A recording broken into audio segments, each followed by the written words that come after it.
Poetry नहीं है, एक छोटी सी कहानी सुनाऊंगा। आपकी 5-7 मिनट चाहिएंगी मुझे, बड़े ध्यान से सुननी होंगी आपको। कनाडा में एक लाइब्रेरी है हिंदी की, उसमें ये सेलेक्ट हुई थी मेरी, जिसमें मुझे उसके लिए बुलाया गया था। तो वो है, बस सुनना, कहीं लास्ट में आपको लगे तो तब देखना आप। रात वो काली थी, रात वो काली थी जब मैं इस दुनिया में आई थी। एक तेज चीख के बीच में मेरी नन्ही सी आवाज थी। माँ रो रही थी क्योंकि वो 1 से 2 हो रही थी। माँ ने नम आंखों से देखा, गर्म सांस लेते अपने कांपते होठों से मेरे माथे को चूमा। माँ ने अपने अधमरे शरीर से एक हाथ उठाकर मेरे सर पर फेरा। मैंने अपनी नन्ही आंखें खोलकर पहली बार माँ को देखा। तभी मेरे कानों में एक आवाज आई, क्या हुआ? लड़की हुई है, बिल्कुल अपनी माँ पर गई है, नर्स ने कहा। अचानक मुझे बड़े बड़े हाथों ने अपनी गोद में उठा लिया।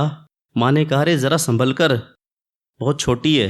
अरे ये तो मेरी सोने की गुड़िया है, बिल्कुल परी जैसी है। और मैं हिलती मूंछों को देखकर जोर से हंसने लगी। मेरे पापा की नम आंखें देखकर मैं पहली बार मुस्कुराई। मैं कितनी खुश थी उन हाथों में, मानो पूरे संसार की ताकत हो मेरे पापा में। उस दिन भी मेरा हाथ उसके हाथ में था जिसको मैं सब कुछ मान चुकी थी। उसका सांवला रंग उस पर कितना खिलता था, बड़ा भोला और मासूम दिखता था। उसकी आंखें बिल्कुल पापा जैसी थी, एकदम सच्ची। मगर जो आंखें मुझे देख रही थी, न उनमें प्यार था और न सम्मान था। मैं असहज थी क्योंकि 100 लोगों की बस में कुल 5 लोग थे जो लगातार मुझे घूर रहे थे। उसने कहा, चलो उतर जाते हैं। मैं उसका हाथ थामे थामे उसके पीछे चली। उसने कहा, दरवाजे पर ताला लगा है। मैं सहम गई। मेरे स्त्री होने ने मुझको संकेत दिया कुछ गलत हो रहा है। तभी एक तीखी सी आवाज मेरे कानों में पड़ी, क्या हुआ? उतरना है? हाँ हाँ हमें उतरना है, प्लीज गाड़ी को रोक दीजिए। तभी किसी ने उसे पीछे से आकर पकड़ लिया। मैं चिल्ला उठी, उसको छोड़ दो, प्लीज उसको छोड़ दो। मेरी रुलाई मेरे बस में न रही। मेरी आवाज को जो सुन सकता था, वो सीट के नीचे रस्सियों से बांधा जा रहा था। वो बेबस लाचार आंखों से बस मुझसे माफी मांग रहा था। मैं क्या करती, मुझे कुछ भी समझ में नहीं आ रहा था। क्षण भर बाद बस के शीशे नीचे होने लगे। मैं डरकर सिमट गई। 4 लोग इंसानों की शक्ल में जो मेरे सामने बैठे हंस रहे थे, जो कभी मेरे बालों को छू रहे थे, तो कभी मेरे चेहरे को और कभी मेरी छाती को। मैंने बाहर देखकर तुम सबको आवाज लगाई थी। मैंने बाहर देखकर तुम सबको आवाज लगाई थी, मगर तुम सब आपस में हिंदू मुस्लिम कर रहे थे। मगर मेरी आवाज उस बस में गूंजती रही। मेरी आवाज को जो सुन सकता था वो बेहोश पड़ा था। इन इंसानों की मार ने उसको जिंदा लाश बना दिया था। अचानक मेरे हाथ पकड़ लिए, अचानक मेरे हाथ पकड़ लिए।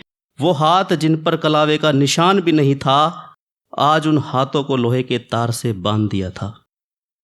मेरे पूरे शरीर की ताकत पैरों में उतर आई थी, मगर इंसानों ने उसको भी दबोच लिया। चिल्लाना मात्र एक सहारा था, पर क्या करती, काले शीशों के बाहर कौन सुनता। मेरी आंखों की पुतली बस की छत पर टिकने लगी, सांसें बेकाबू होने लगी।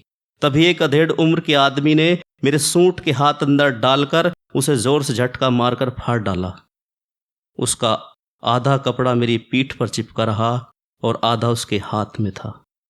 उसकी निगाह मेरे उस अंग पर गड़ी थी जिस पर सिर्फ और सिर्फ मेरे बच्चे का हक था। मैं शून्य थी, मेरी आंखों में खामोशी थी, मगर दिमाग में हल्की सी चेतना थी।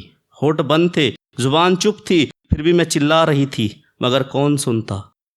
अंधे बहरों के शहर से बस गुजर रही थी। मेरा उस अंग से भी कपड़ा नोच लिया गया जहां से मैं मां थी। मैं बस के फर्श पर जिंदा लाश पड़ी थी और वो अपने गंदे नाखूनों से मेरी आत्मा को एक एक करके नोच रहे थे।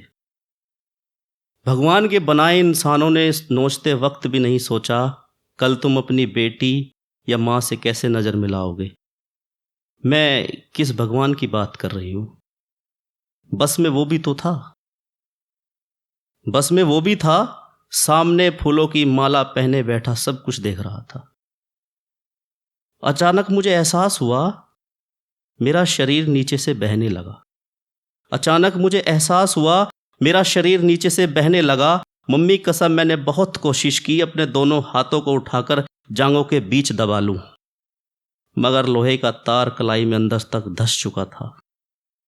मैं धीरे धीरे बहते खुद को देख रही थी और वो पांचों इंसान अपने शरीर से मेरे खून के धब्बे पहुंच रहे थे।